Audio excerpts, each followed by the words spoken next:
আসসালামু আলাইকুম। আমি আজকে সানজিদাকে একটা সারপ্রাইজ দেব, বিগ সারপ্রাইজ, যেটা কিনা সবাই মানে ইদানিং ট্রেন্ডিংয়ে যাবে। সবারই প্রয়োজনীয়, অনেকেই নিয়ে নিয়েছে, অনেকেই নেয়নি। আমিও আই থিঙ্ক হবো সেকেন্ড, ফার্স্ট, সেকেন্ড এরকম হতে পারি।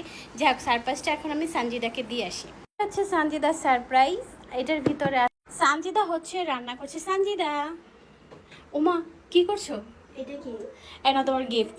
কিসের গিফট? আমার তো বার্থডে না। তোমার বার্থডে না মানে কি, তোমার যেটা দরকার সেটাই ধরো, গিফট নাও। তুমি বাংলাদেশের দুই দুই অথবা এক দুই হইতে যাচ্ছ, ধরো। কি এটা? হ্যাঁ, এটা তো আমার টাকার গিফট, আমার এটা। তুমি আবার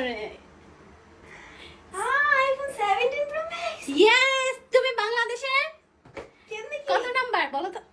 হেই, এটা 17 প্রো ম্যাক্স না, এটা 16 প্রো ম্যাক্স। তুমি এমন করলে একটু রিয়াকশন দিতে বুদুত্তরি, তোমার সাথে কোনো কিছু হয় না। 17 প্রো ম্যাক্স। ওয়াও গাইস, দেখো লেখা আছে 17 pro max. Wow, title guys.